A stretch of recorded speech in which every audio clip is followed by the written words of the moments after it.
एक समय फलाहार करती हैं, एक समय भोजन करती हैं। भोजन में खीर का होना जरूरी होता है पूर्णिमा के व्रत में, दूध की सामग्री होना जरूरी होती है पूर्णिमा के व्रत में। 12 महीने की पूर्णिमा करो मना नहीं है। और पूर्णिमा उठाने का भी समय होता है चैत्री, चैत्र के महीने की जो पूर्णिमा होती है चैत्री पूर्णिमा पहली पूर्णिमा मानी जाती है, इसलिए चैत्री पूर्णिमा को सिद्ध पूर्णिमा कहते हैं, कार्य सिद्धात्री पूर्णिमा कहते हैं, सिद्ध करने वाले। मनोरथी पूर्णिमा कहते हैं, मनोरथी पूर्णिमा। इसलिए पूर्णिमा का व्रत कहां से उठाया जाता है? चैत्र के महीने की पूर्णिमा से पूर्णिमा का व्रत उठाया जाता है कि मैं महीने की पूर्णिमा करूंगी तो वो चैत्र पूर्णिमा से उसको उठा लिया जाता है। पर उसका एक नियम रहता है, आप फलाहार करें अपनी जगह पर है, पर एक समय भोजन कर रहे हैं वो अपनी जगह पर, भोजन के साथ में मीठे के साथ थोड़ा दूध की सामग्री होना जरूरी होती है। और क्यों करते हैं पूर्णिमा का व्रत, किस लिए किया जाता है, क्यों करा जाता है, उसका व्याख्यान वर्णन शिव महापुराण के अंतर्गत स्कंद पुराण में लिखा गया। स्कंद पुराण में वर्णन किया है श्री वेद व्यास जी महाराज ने। कहा ये पूर्णिमा का व्रत इसलिए किया जाता है कि व्यक्ति का जब मन गलत भ्रम में जाने लगता है, मन जब गलत जगह पर जाने लगता है, तो ये मन को गलत जगह पर ले जाने वाला कौन होता है? तो कहा ये चंद्र होता है। व्यक्ति की राशि के अंतर्गत, व्यक्ति की पत्रिका के अंतर्गत, व्यक्ति की ग्रह दशा के अंतर्गत जब चंद्र बेकार चलता है तो व्यक्ति अच्छा करते करते भी बेकार करने लग जाता है। चंद्र डोल रहा है। कई माताएं कहती हैं गुरुजी हमारे बेटे को आशीर्वाद दीजिए, बहुत गलत संगत में जा रहा है, मतलब समझ जाना कि चंद्र गड़बड़ जा रहा है। बेटी अगर गलत मार्ग पर जा रही है, बेटी अगर गलत संगत में जा रही है, किसी अन्य व्यक्ति को आकर्षित हो, चंद्र गड़बड़ हो रहा है, उसका चंद्र कहीं जा रहा है। कोई पुरुष, कोई लड़का, कोई गलत मार्ग पर जा रहा है, चंद्र गड़बड़ हो रहा है। घर में जो क्लेश उत्पन्न होता है, घर में जो विवाद उत्पन्न होता है, उस विवाद को रोकने के लिए केवल चंद्र की ही, इसलिए तो पूर्णिमा घर की नारियां, हमारे यहाँ हिंदू धर्म में यहाँ तक स्कंद पुराण में कह दिया कि प्रत्येक पूर्णिमा, आप लोग कभी आप लोगों ने सत्यनारायण जी की कथा करवाई है? जितने लोग आस्था चैनल पर कथा सुन रहे हैं, जितने लोग फेसबुक यूट्यूब पर कथा सुन रहे हैं, यूट्यूब पर कथा का श्रवण कर रहे हैं, उनने कभी सत्यनारायण की कथा करवाई होगी। तो उसमें लिखा है हर कार्तिक, हर पूर्णिमा को, हर संक्रांति को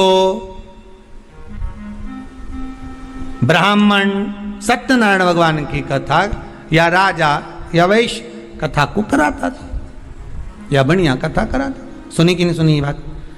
सत्यनारायण भगवान की कथा में लिखा है, स्कंद पुराण के अंतर्गत जो सत्यनारायण भगवान की कथा का स्मरण किया उसमें लिखा है प्रत्येक संक्रांति पूर्णिमा को सत्यनारायण की कथा करवाने लगा और ये योनि को प्राप्त हुआ, इस योनि से छूटा, इस योनि में गया। लिखा है, सब कुछ लिखा है।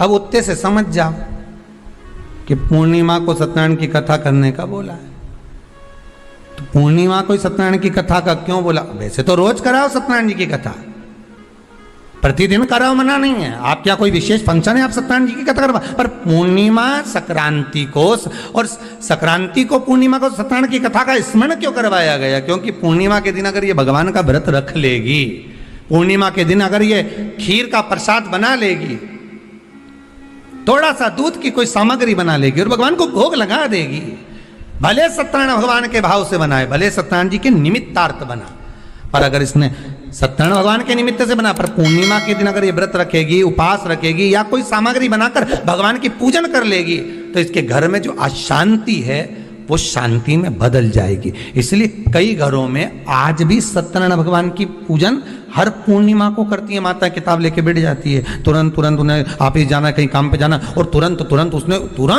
जल्दी जल्दी कलश रखा, कलश नहीं भी रखे तो भगवान की पूजन कर कुरा के ब्राह्मण देवता को बुला लेगी, ब्राह्मण नहीं आएंगे तो खुद कर लेगी, पर करती जरूर है। इतना सा आटा सेक लेगी, पंजेरी बनाई, सीरा बनाई, मिठाई रख दो, कुछ भी करेगी पर सत्यनारायण की कथा कर ले, उसका मन लग गया उसमें। मतलब पूर्णिमा को करना है, उसको करने से क्या होता है? शांति रहती है। शीतलता रहती। जिसके घर में हर महीने की पूर्णिमा को खीर बनती हो, ध्यान दीजिएगा, बहुत सुंदर संवाद चल रहा है, बहुत ध्यान देने वाली बात है। प्रत्येक महीने की पूर्णिमा को जिसके घर में दूध की सामग्री बनती हो, दूध की सामग्री तैयार होती हो, खीर प्रसाद तैयार होता हो, उसके घर में कभी क्लेश नहीं हो सकता। चाहे सास बहू एक दूसरे के सामने वो कहे ना, वो सांप और नेवले की लड़ाई क्यों ना, फिर भी शांति हो जाती है। पर प्रत्येक महीने की पूर्णिमा होना चाहिए। ये नहीं कि तुमने एक महीने की पूर्णिमा पे बना लिया और दूसरे महीने की पूर्णिमा को गायब कर दिया। फिर किसी ने कह दिया आज चूरमा बन रहा है, दाल बाटी बन रही है चूरमा के साथ में, लड्डू बन रहे हैं, तो